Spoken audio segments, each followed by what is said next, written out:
Hey there, it's Seb Frey here with another exciting episode of It's a Seb Show. And today I want to talk about the very interesting real estate principles of progression and regression. Yes, that's right, progression and regression. So the other day I was looking at a house trying to evaluate how much it was worth, and I happened to notice that it was bigger than most of the homes in the neighborhood and also on a larger lot than most of the homes in the neighborhood. And that's because it was kind of on one of these pie-shaped lots, at the end of a cul-de-sac, right? So those lots are oftentimes like this and are usually much bigger than the other lots in the neighborhood, which tend to be, sort of rectangular shaped. So I was looking at the value of the property, and I was saying, hey, listen, this house is quite a bit bigger, maybe like 50% bigger than most of the houses. And the lot is about twice as big as most of the lots in the neighborhood. And the condition is certainly superior to how most of the homes in the neighborhood seem to be. So what should the value of this home be, right? Well, here's the thing. In this particular neighborhood, right, almost all the houses were smaller, on smaller lots, and in worse condition than this house. But not too far away, across a major arterial road or two, there were bigger houses that were the same size as this house and in similar condition. And sure, those were going for like $1.5 million, right? But in this actual neighborhood where the subject property that I was looking at was, houses in that neighborhood were only going for like $1 million, $1.1 million. So it's very easy to fall into a trap and say, hey, listen, just 3 or 4 blocks away, there are these houses which match my house in terms of age and square footage, and maybe they might even have smaller lots. So shouldn't my home be worth as much as these homes, even though it's only like, 3 blocks away? And the answer is probably not, if right around your house are houses that are smaller, on smaller lots, and in worse conditions. That's due to the principle of regression, which says is that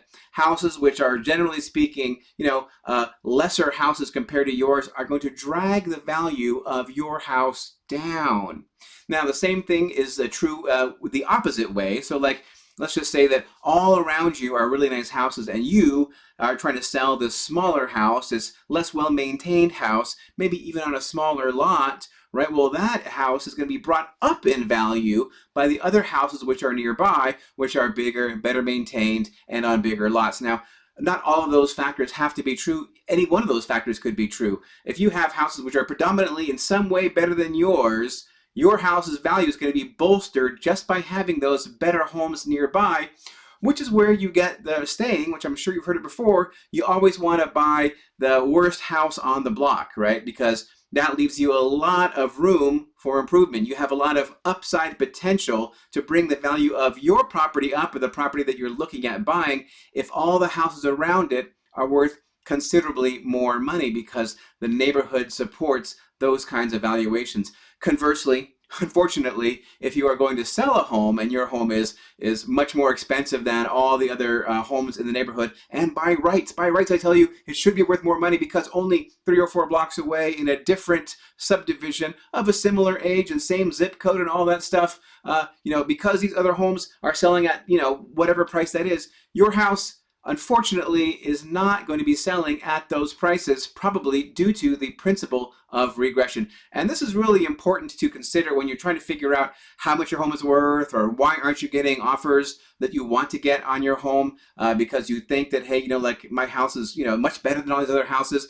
It is better than the other houses in your neighborhood, and it will sell for more than those other houses in your neighborhood. Don't get me wrong, it's definitely going to sell for more, but it's not going to sell for the same amount of money as those homes just a few blocks away, which are in a neighborhood of homes that are very similar to that. So very interesting point, and I think you will find it is true. If you go and look around, you can find many examples of this. If you're just couch surfing on Zillow or whatever one day and you want to see what's going on in certain neighborhoods, you will notice that fact. So very interesting to me anyway, because I'm a realtor. Listen, I hope you have found this interesting, and please do me a favor. Would you share this with anyone that you know who is in a sort of similar situation where they're saying, hey, listen, I want to get my house sold, but I'm just not finding the interest in my house that I thought it would at the price that I'm asking. And a lot of times you're going to find it's due to the principle of regression. And conversely, it could be that when you sell your house, you get a lot more money for it than you think you're going to have due to the principle of progression, because you're in a better neighborhood than maybe you even realize you have. All right, that is it with this episode of It's a Seb Show. Hey, do me a favor. Would you give me a comment? Oh, man, I would love a comment or even a share or even a thumbs up would be super awesome. I would really, really appreciate that. All right, that is it for this episode of It's a Seb Show. But don't worry. Hey, man, listen, it's okay. I will have another episode up again before too long.